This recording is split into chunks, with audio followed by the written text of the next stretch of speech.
आज हम एजरा की पुस्तक के माध्यम से अपनी ज्ञान यात्रा शुरू करते हैं और यहाँ पहले श्लोक में हमें एक काफी आश्चर्यजनक बयान मिलता है। प्रभु ने फारस के राजा साइरस की आत्मा को प्रेरित किया। अब आप याद कर सकते हैं हमारे पिछले अध्ययन में कि यरूशलेम बाबुलियों के हाथों गिर गया था। यहूदा का राज्य समाप्त हो गया था और अधिकांश यहूदी लोगों को बाबुल में निर्वासित कर दिया गया था और वहीं वे तब तक रहेंगे जब तक कि वादा किया गया 70 साल का निर्वासन पूरा हो गया था। खैर, अब अचानक एजरा के ये आरंभिक श्लोक हमें बताते हैं कि सिंहासन पर एक फारसी राजा है, न कि एक बाबुली। आप देख सकते हैं एजरा की पुस्तक हमें अंत तक ले जाती है, यहूदी बंदीगृह का अंत। बाबुली साम्राज्य मीड्स और फारस के हाथों गिर गया है। डैनियल की पुस्तक हमें अध्याय 5 में सभी विवरण देने वाली है। खैर, यह फारसी राजा जिसका नाम साइरस है, अब एक विशाल साम्राज्य पर शासन करता है और इसमें यहूदा की सारी भूमि शामिल है। लेकिन प्रभु स्पष्ट रूप से कार्यरत हैं। आप जानते हैं सोलोमन ने लिखा था, राजा का हृदय प्रभु के हाथों में जल की धारा के समान है, वह इसे जहां चाहे मोड़ देता है। खैर, प्रभु ने राजा साइरस के हृदय को प्रेरित किया है कि वह अब यहां श्लोक 2 में एक काफी चौंकाने वाली घोषणा करे। इस प्रकार फारस के राजा साइरस कहते हैं, स्वर्ग के भगवान प्रभु ने मुझे पृथ्वी के सभी राज्यों को दिया है और उन्होंने मुझे यहूदा में स्थित यरूशलेम में उनके लिए एक घर बनाने का आदेश दिया है। तुम में से जो कोई भी उनके सभी लोगों में से है, उसका भगवान उसके साथ हो और उसे यहूदा में स्थित यरूशलेम जाना चाहिए और प्रभु इस्राएल के भगवान के घर का पुनर्निर्माण करना चाहिए। वह यरूशलेम में स्थित भगवान है। अब भगवान ने राजा साइरस के हृदय को इस प्रकार मोड़ा है कि वह भगवान के चुने हुए लोगों को उनके मातृभूमि लौटने की अनुमति दे। और केवल इतना ही नहीं, बल्कि राजा वास्तव में लौटने वाले यहूदी लोगों को यरूशलेम में मंदिर का पुनर्निर्माण करने का आदेश भी देता है। अब आप सोच सकते हैं कि साइरस यहां भगवान का अनुयायी बन गया है। यह कुछ ऐसा ही लगता है। हालांकि पुरातत्वविदों द्वारा खोजे गए प्राचीन शिलालेखों ने पुष्टि की है कि साइरस एक बहुदेववादी था, यानी वह कई देवताओं में विश्वास करता था। वास्तव में आपने देखा होगा कि वह यहां कहता है कि प्रभु वह भगवान है जो यरूशलेम में है। दूसरे शब्दों में, अब्राहम का भगवान यहूदा में वहां का भगवान है। वह भगवान है जो यरूशलेम में वहां के हैं। बस इतना ही। आप जानते हैं यह विशेष भगवान का क्षेत्र है। खैर, यह उसकी घोषणा को और भी चमत्कारी बनाता है। देखिए, भगवान एक मूर्ति पूजक राजा के दिल को अपनी योजनाओं को पूरा करने के लिए प्रेरित कर रहे हैं। मैं आपको कुछ और बताता हूं जो चमत्कारी है। 150 साल पहले, जब साइरस का जन्म भी नहीं हुआ था, भविष्यवक्ता यशायाह ने यह भविष्यवाणी की थी। इसे सुनिए। प्रभु साइरस के बारे में कहते हैं, वह मेरा चरवाहा है और वह मेरी सभी योजनाओं को पूरा करेगा। यरूशलेम के बारे में कहते हुए, वह बनाई जाएगी और मंदिर के बारे में आपकी नींव रखी जाएगी। यशायाह यरूशलेम की वापसी की भविष्यवाणी कर रहे हैं और वह हमें राजा का नाम भी बताते हैं जो इसे क्रियान्वित करेगा। मैं आपको बताता हूं प्रियजनों, इतिहास उसकी कहानी है। यह भगवान की कहानी है। इतिहास बस भगवान की शाश्वत योजना का कार्यान्वयन है और उद्देश्य। अब हम इसे हमेशा नहीं देख पाते। निश्चित रूप से हम सोच सकते हैं कि हमारे समय के शासकों के दिल, खैर, वे भगवान के नियंत्रण से थोड़ा परे हैं। शायद भगवान कुछ चीजों को नजरअंदाज कर रहे हैं। ओह नहीं, भगवान अदृश्य हैं, लेकिन उन्हें पदच्युत नहीं किया गया है। वह सक्रिय रूप से कार्यपन कर रहे हैं और यहां तक कि यहां वह एक अधर्मी पगान राजा का उपयोग कर रहे हैं अपने लक्ष्यों को प्राप्त करने के लिए। लेकिन मैं चाहता हूं कि आप यह भी ध्यान दें कि भगवान यहूदी लोगों के दिलों को भी प्रेरित कर रहे हैं।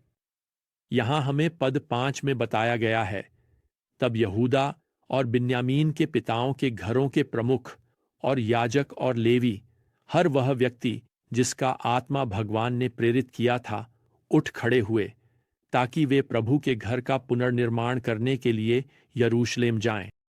देखिए, भगवान अपने लोगों के दिलों को बदलने के लिए काम कर रहे हैं।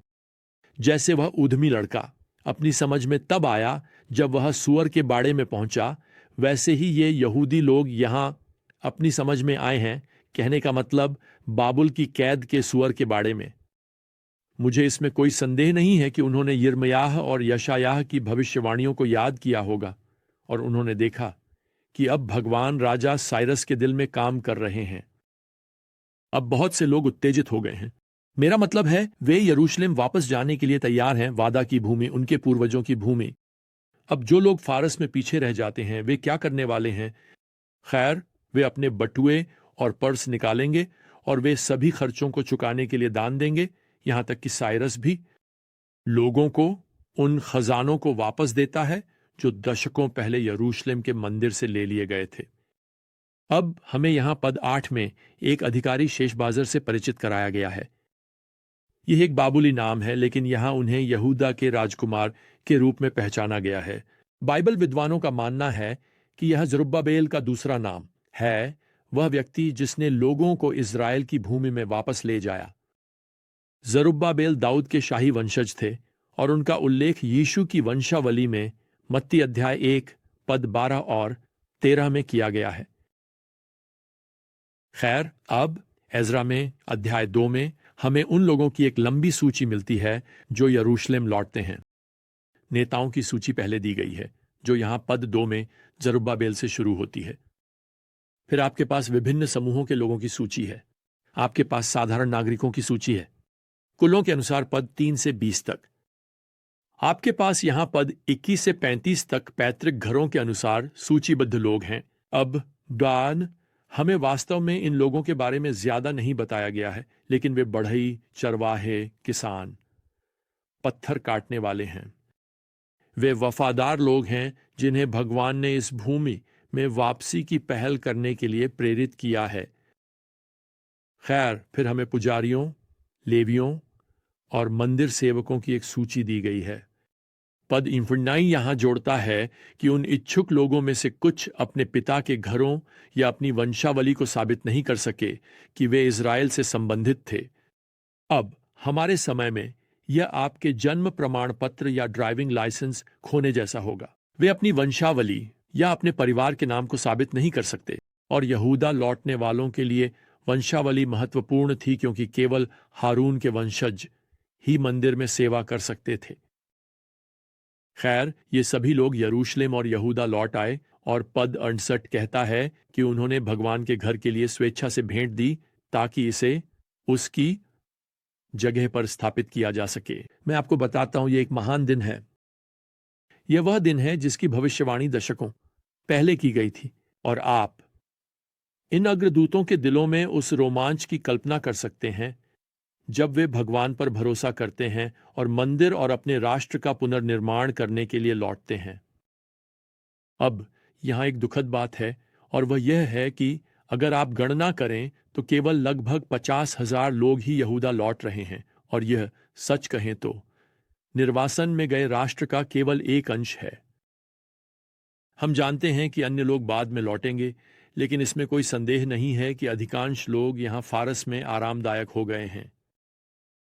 पहले बाबुल में, सच कहें तो वे बाबुल को वादा किए गए देश से अधिक पसंद करते हैं। मैं आपको बताता हूं, आज भी कई लोग बाबुल को भगवान से अधिक पसंद करते हैं। वे दुनिया में इतने आरामदायक हो जाते हैं कि कभी भी विश्वास का जीवन चुनने के लिए तैयार नहीं होते। लेकिन मैं यहां सकारात्मक पक्ष पर ध्यान केंद्रित करना चाहता हूं। भगवान हमें उन लोगों के उदाहरण के माध्यम से याद दिला रहे हैं जो अपने देश लौट आए थे। आज जो हम जानते हैं उसे करने के लिए जो सही काम करना है, हमें यह याद दिलाने के लिए कि जब केवल कुछ लोग उनकी सेवा करने के लिए आते हैं तो भगवान असमर्थ नहीं होते। मेरा मतलब है, इतिहास हमें सिखाएगा कि भगवान के काम के लिए कभी भी बहुत सारे लोगों की आवश्यकता नहीं थी। बस सही लोग जो अपने बैग पैक करने के लिए तैयार हैं, लोग जो आगे बढ़ने के लिए तैयार हैं, लोग जो उनका अनुसरण करने और उनकी आज्ञा का पालन करने के लिए तैयार हैं। आइए आज हम ऐसे ही लोग बने। खैर, हमारे अगले ज्ञान यात्रा तक प्रिय प्रभु यीशु मसीह की कृपा और भगवान का प्रेम और पवित्र आत्मा की संगति आप सभी के साथ हो। आमीन।